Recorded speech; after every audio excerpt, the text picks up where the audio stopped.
Okay, so welcome back, and so now we're going to do some examples of solving linear equations involving like terms that we're going to have to combine. Now, some of these, the like terms, are going to be on one side of the equal sign, and we can combine them and then simplify and isolate the variable.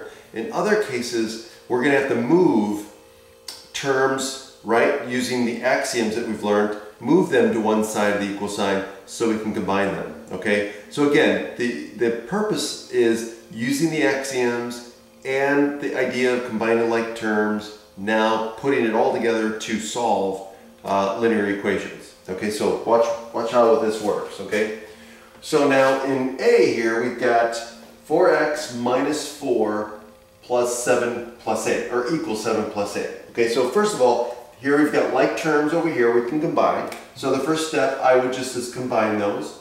So I get 4x minus 4 equals 15, right? And now what I would do is, okay, I want to move this term over here, right? So again, using the addition axiom, so I'm going to add 4 to both sides. I'm subtracting 4, so I'm going to add 4 to both sides, right? And so now what does that give me? That gives me what? Well, this is going to cancel. This is going to give me 4x equals 15 plus 4, which is 19. And so now I'm going to then use the multiplication axiom, and I'm going to divide both sides by 4. Or multiply both sides by 1/4. Okay, either way. So I'm going to divide both sides by 4. 4 divided by 4 is 1. So I get x equals 19/4, or x equals 4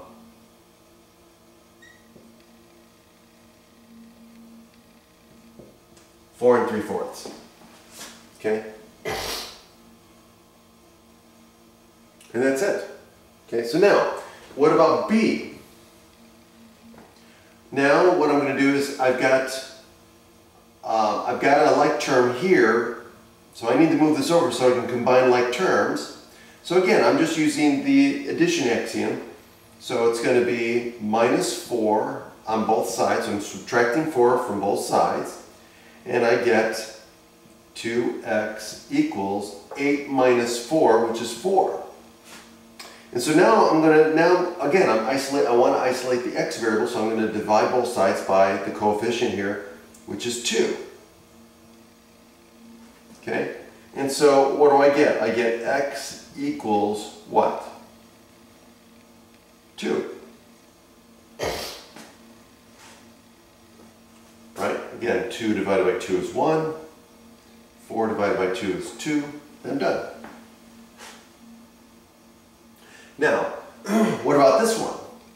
Now here's an example of where I have the variable term. I've got like terms, but they're on opposite sides of the equal sign. I need to isolate the variable x. So the only way that I can isolate the variable x is to get x on one side of the equal sign. So I'm going to move this 4x over here. Why? Because then I don't have to deal with the 9, right? If I move this over here, then I have to move the 9 to the other side. Remember, I want x on one side, everything else on the other side. Okay? So in this case, it's easier and simpler just to add 4x to both sides. So I'm going to add 4x to both sides. And so now my equation becomes 9 equals 8x plus 4x, right? And so here, now I can combine like terms and I get 12x. So then I get 9 equals 12x. And so now I can use the multiplication principle and then multiply both sides by 1/12 or divide both sides by 12. I'm going to divide both sides by 12. Okay? And so 12 divided by 12 gives me 1. And so what do I get? I get x equals, right? I'm using the symmetry principle. I'm just swapping things around. So I get x equals 9/12, right? Which is the same as 3/4. So I get x equals 3/4. Okay? So far so good, right? So now, let's look at this one.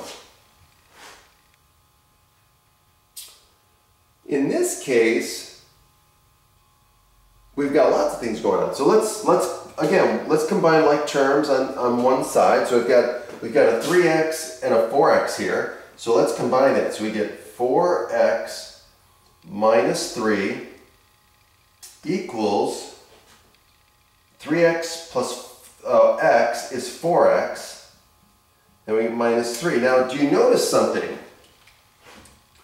We notice something here. We got the exact same expression on both sides. Okay? So let's keep going and see what happens with this.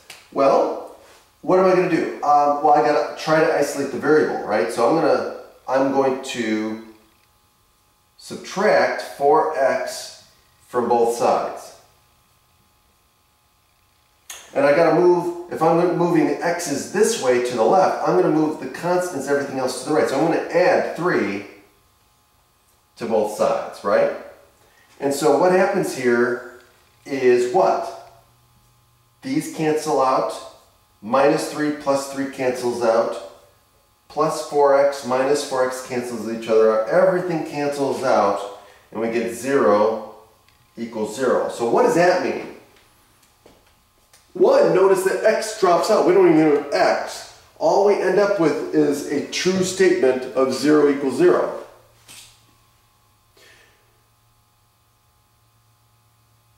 What this means is that x doesn't matter. It doesn't matter what you make x.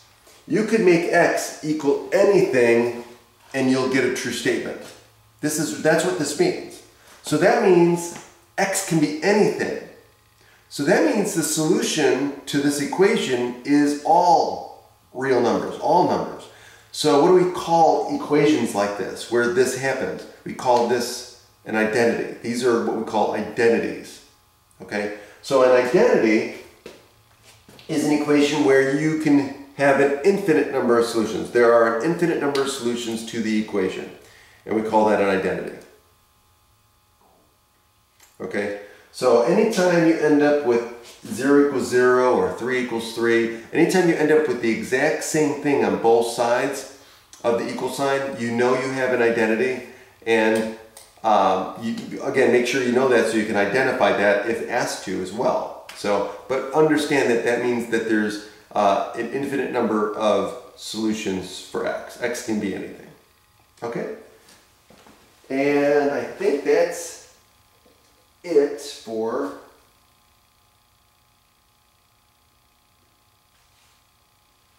okay. Have a great day.